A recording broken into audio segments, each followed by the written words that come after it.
back. It's about 28 minutes past the top of the hour, but a good place to begin our conversation that continues a little bit later on. And I have William Kabogo, Pioneer Governor, Kiambu County. Thank you so much for coming. Thank you. Thank you. And Isaac Ruto, Pioneer Governor, Bomet County. First time on the round table. You know, he's a veteran. He comes. But asante sana kwa kuja. Asante, thank you. So let's begin this conversation with the most important discourse going on in the country currently. Do you think, gentlemen, the ceasefire agreement between President Ruto and Raila Odinga, one, was necessary, and two, will last? Let me begin with you. Thank you, Ken. It's been a long time. And yes, it's me. You know, when I came in, you looked at me and you're like, who is this? It's me. My hair, my hairstyle, my choice. Okay. But it's always good to come to this show. Yeah. Yes, indeed, I think the ceasefire was necessary because this country is about 49 million Kenyans. It's not about Mheshimiwa Raila Odinga or His Excellency the President. And peace is what Kenya needs. And you know, I've always said, Kenyans look at government as the giver. That government comes to office to give you. I want to tell Kenyans, straight on their faces, government does not give you. What do you mean? It is not government that feeds you. As a matter of fact, we don't eat from government. Government eats from us. So when you have a government, you need a government that will put policies into place that makes the playing field level for every Kenyan so that every Kenyan can work for themselves. And I say during elections, you're not electing President William Ruto to feed you. You're electing him to organize the economy so that every man earns for himself. Fairness in the country.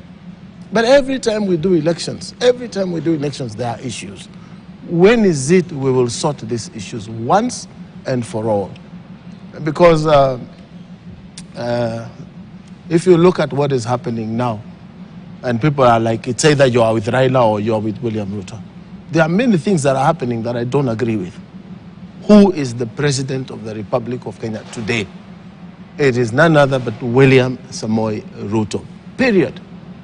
These other shenanigans you don't recognize. He is the one who is there by the laws that existed then. The laws that exist today. He is still the president. So I want to ask my good friend, and you know I'm friends with all these people. I have said here before, I'm a friend of Raila Odinga. I'm a friend of William Ruto, the president. I am a friend of Uhuru Kenyatta. And the things that are going on here, they are not helping you, neither are they helping me or anyone in the country. For example, they want to say Uhuru's farm was raided by Kikuyus.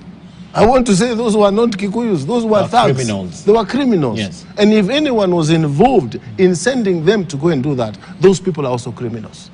We have laws in this land to deal with issues. And the rule of law, I have said here before, it is the fabric that keeps a country together.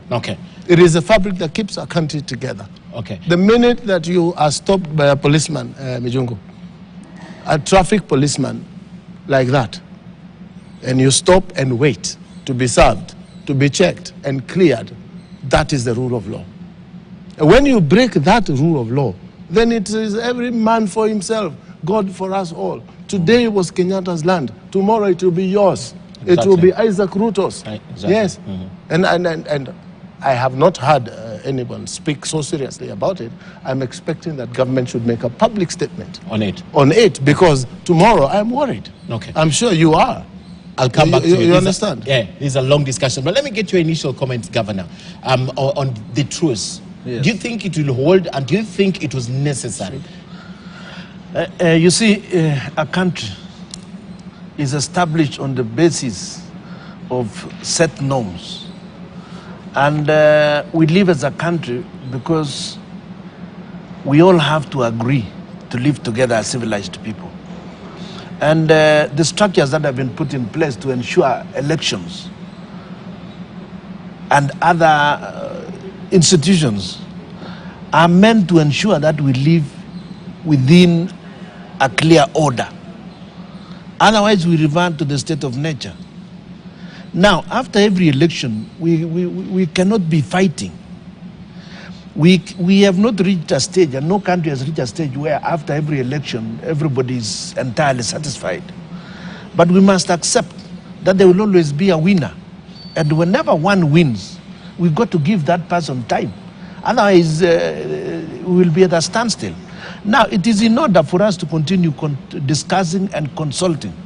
But this state of creating violence is what is abhorrent.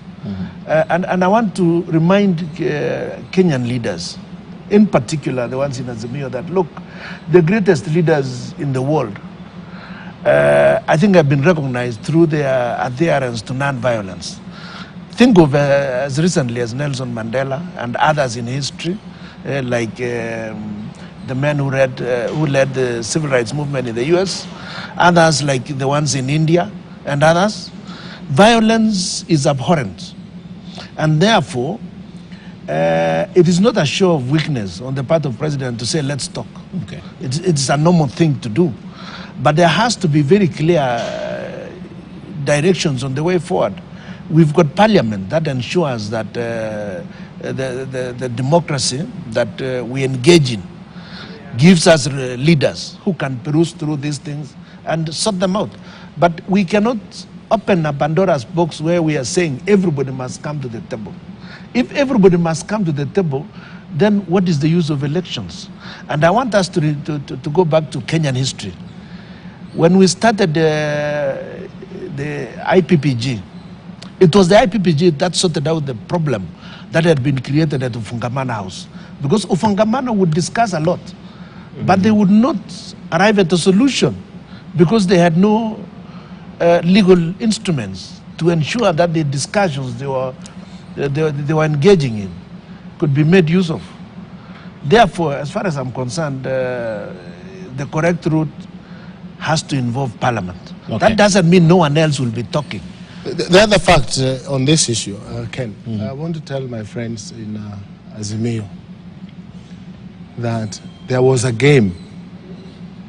On one side of the game was Arsenal, William Samoei Ruto and his team, Kenya Kwanza, our side.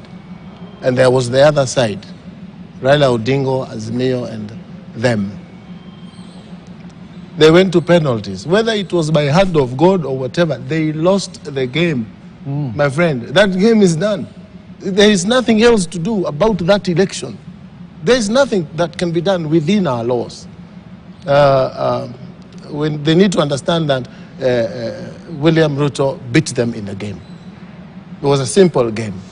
Within the set rules that are in IBC and all those forums, they came to Bomas, they did what it is they did. They went to Supreme Court, they did what it, and it pronounced itself. So there's nothing left in that matter. There is nothing left. How do you then address the grievances if you, because Governor here on these said, discussions that they have proposed, let them discuss. Then why do you limit the number of people who comes to the table? Because you feel uncomfortable with Let me ask you, if we were 10 here, would we be able to negotiate? Yes. 10 people right here. Everyone speaks for 2 minutes. That will be 20 minutes of just introduction of people who are participating. Yes. And then the negotiations that are there. Inclusive when is it that we will sort the main problem of elections? Every time there's an election and you go to Supreme Court and the matter is finished, Ken Mijungu, it should end there. Okay. Yes. You understand? Okay. What we need to understand is Kenya's situation is a little bit complex. Okay. Because if you look at the results that were announced, you will find that Mheshimiwa Raila Odinga and Mheshimiwa William Ruto, the difference was 200,000 votes. So that really means this guy has just about half of what the other one. So it's a unique situation than other places where you'll find there is a landslide of 80% versus 20%. So this is what makes this country. But we need to tell Kenyans. Yes. We need to tell Kenyans. This country belongs to all of us. Okay. I'll come to you. We still have a long session, but before we take the break. Look at some of the issues that they are putting on the table. Like saying reduce the prices of commodities. Is it believable that our friends in Azimio have no idea how the economy runs? Is it plausible that they do not know that the government of the day has to put in place adequate policies to ensure that productivity rises so that the prices of unga can go down. Yeah. Surely you cannot start putting on the table things that are not even attainable. Take, for example, the prices this is of a discussion. oil. I'm told we have to take a break, but this is a discussion that we're going to have Yes. on what is on the table and what is Yes. up for discussion. Yes. Just stay with me on that point because we are going to begin our discussion from right there. Okay.